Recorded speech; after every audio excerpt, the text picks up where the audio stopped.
Hai semua, Assalamualaikum, selamat datang di channel Yulia Listiari. Di video kali ini aku akan bikin dessert yang kekinian banget. Ini lagi viral banget di Malaysia. Tapi di sini aku tidak menggunakan whipping cream dan tidak menggunakan gelatin ya. Dan ini benar-benar rasanya enak banget. Pecinta coklat wajib coba untuk bikin ini. Nah, bagaimana cara aku membuat? Yuk simak videonya sampai selesai. Bagi teman-teman yang belum subscribe, jangan lupa klik tombol subscribe dan aktifkan notifikasi loncengnya agar tidak ketinggalan video terbaru. Terima kasih. Langkah pertama, di sini aku siapkan 50 gram di sisi. Kemudian kita tambahkan 70 ml minyak goreng dan ini akan kita tim sampai benar-benar meleleh ya. Di sini aku timnya dikukus aja seperti ini, boleh digunakan di air mendidih juga boleh ya teman-teman. Setelah sudah dikukus seperti ini sudah meleleh ya teman-teman. Lanjut ini kita sisihkan terlebih dahulu. Kemudian di sini aku punya 3 butir telur. Kemudian tambahkan dengan SP setengah sendok TSP. Kemudian ada setengah sendok teh pasta vanila atau boleh vanili bubuk. Tambahkan 70 gram gula pasir. Lalu ini akan kita mixer sampai putih, kental dan berjejak. Untuk lamanya mixer ini sekitar 8 sampai 10 menit aja ya.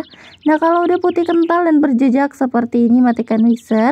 Kemudian lanjut kita akan mengayak bahan keringnya. Ada setengah sendok teh baking powder dan juga 65 gram tepung terigu, 25 gram coklat bubuk.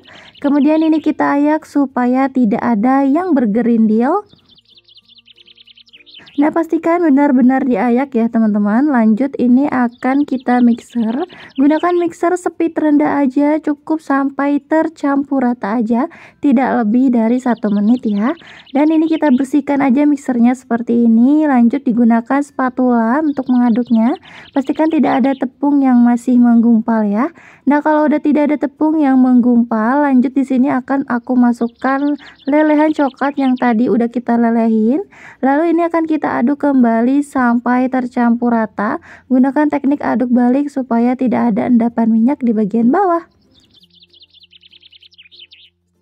Lanjut di sini aku punya loyang ukuran 22 cm, loyang yang udah aku alasi dengan kertas baking. Lalu adonannya kita taruh aja di atas loyang semuanya. Kemudian dihentak-hentakan supaya udara yang terperangkap bisa keluar. Sebelumnya aku sudah memanaskan kukusan selama 5 menit sampai airnya mendidih. Dan ini akan kita kukus selama 30 menit, gunakan api sedang cenderung kecil.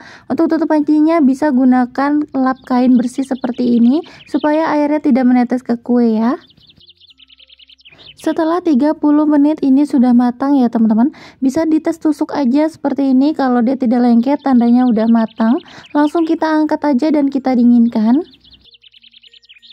Kemudian kita akan membuat puding busanya. Siapkan panci, masukkan 1 bungkus bubuk agar-agar plain. Tambahkan 2-3 sendok makan gula pasir. Kemudian ini diaduk supaya tidak ada yang menggumpal. Lanjut masukkan susu UHT sebanyak 600 ml. Tambahkan 1 sendok makan maizena. 1 saset susu SKM atau setara 40 gram. Sebelum dimasak ini kita aduk dulu sampai tercampur rata dan ini kita sisihkan dulu ya teman-teman. Nah, di sini aku akan buka dulu kuenya dari loyang. Jadi di sini aku pinggirannya disisir dulu seperti ini ya teman-teman. Kemudian di sini akan aku pindahkan aja ke talenan seperti ini.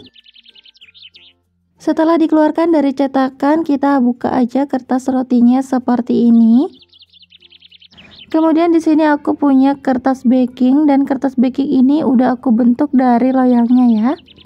Nah, kalau udah rapi, kemudian di sini aku masukkan lagi ke loyangnya seperti ini.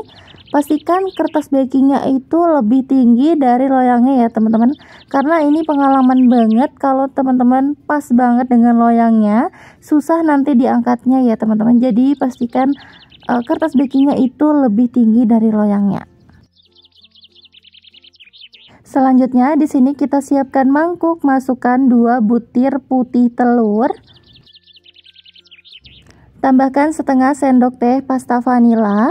Lalu ini kita mixer sampai soft peak. Kemudian tambahkan 1 sendok makan gula pasir, masukkan bertahap sampai 2 kali tahapan ya. Di sini aku menggunakan perasan lemon. Kalau teman-teman nggak ada, boleh pakai cuka atau bisa pakai cream of tartar ya teman-teman.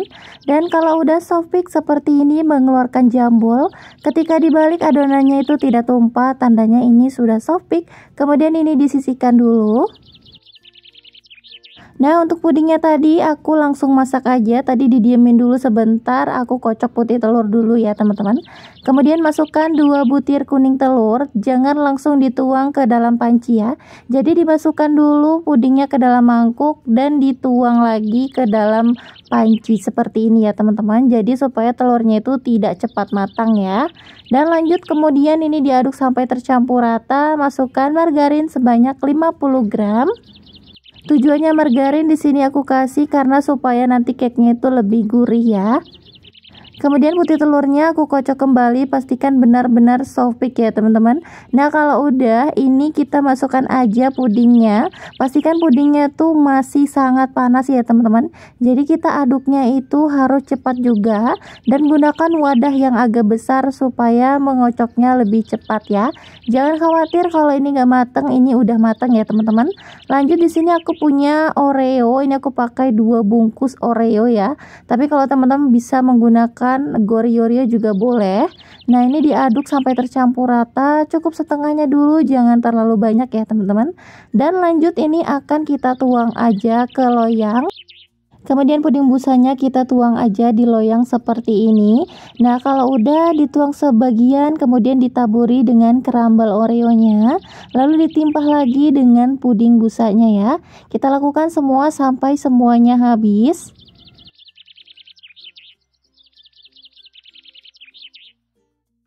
Nah, kalau udah bagian terakhir seperti ini diaduk aja seperti ini supaya oreonya itu tidak nongol-nongol, jadi bisa rata gitu ya nanti ya. Kemudian dihentak-hentakan seperti ini dan ini akan kita tunggu sampai set dan mengeras.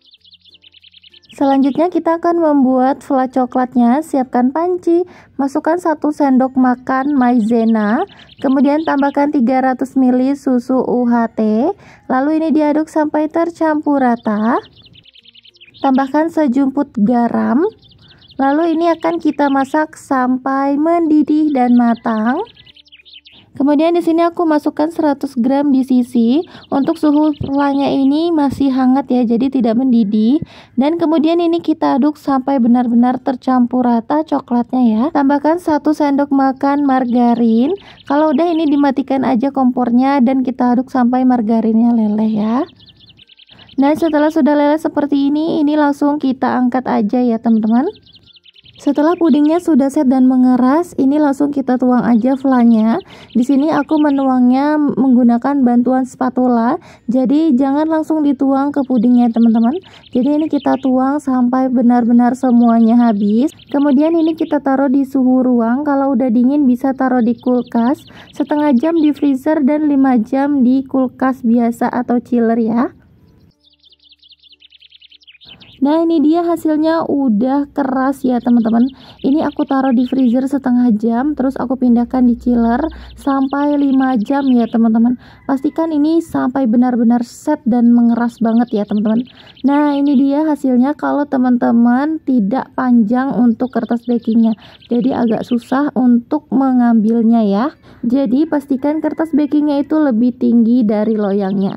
Nah, kemudian ini kita rapikan aja untuk bagian pinggirannya. Untuk bagian flan coklatnya ini sebenarnya agak rentang ya teman-teman. Aku takut banget tadinya gagal karena flan coklatnya ini benar-benar lembut banget. Takut benar-benar nggak bisa ngeset, jadi malah berantakan ya. Setelah aku coba di kulkas dan aku taruh minimal itu 5 jam. Bisa juga ditaruh di freezer kalau mau cepet setengah jam aja atau 1 jam. Dan hasilnya tuh jadi ngeset gitu ya, malah bagus banget. Mirip banget pakai whipped cream. Asli sebenarnya aku deg-degan banget bikin ini karena takut gagal, tapi ternyata ini nggak gagal loh, benar-benar berhasil banget. Resep aslinya itu menggunakan gelatin dan whipped cream, jadi ini nggak pakai sama sekali. Jadi aku tuh agak sedikit deg-degan kalau bikin kue nggak sesuai sama resep gitu ya teman-teman. Karena kalau bikin kue nggak sesuai resep itu pasti rasanya itu bakalan beda banget. Nah sekarang kita akan cobain, aku ambil satu potong seperti ini. Dan teman-teman bisa lihat dari teksturnya, ini tuh mirip cake mahal gitu ya. Tapi di sini nggak sama sekali mahal. Bahannya juga istimewa banget. Dan ini tuh murah meriah banget ya teman-teman. Modalnya juga nggak sampai ratusan ribu. Kalau teman-teman menggunakan gelatin dan whipping cream pasti itu udah mahal banget. Untuk bahan-bahannya juga ekonomis banget ya teman-teman. Dan sekarang kita akan cobain. Ini teksturnya benar-benar lembut banget. Dari cake browniesnya itu benar-benar nyoklat banget. Bismillah. Ini benar-benar enak banget teman-teman, rasanya benar-benar nyoklat banget. Perpaduan antara puding busa dan juga fla coklatnya dan juga browniesnya tuh enak banget. Aku jamin teman-teman pasti seneng banget ya. Kalau teman-teman mau buat ide jualan bisa disesuaikan aja dengan budget dan kota masing-masing. Terima kasih sudah menonton videonya sampai selesai, semoga bermanfaat dan bisa menginspirasi teman-teman semua. Sampai jumpa di video aku selanjutnya. Wassalamualaikum warahmatullahi wabarakatuh.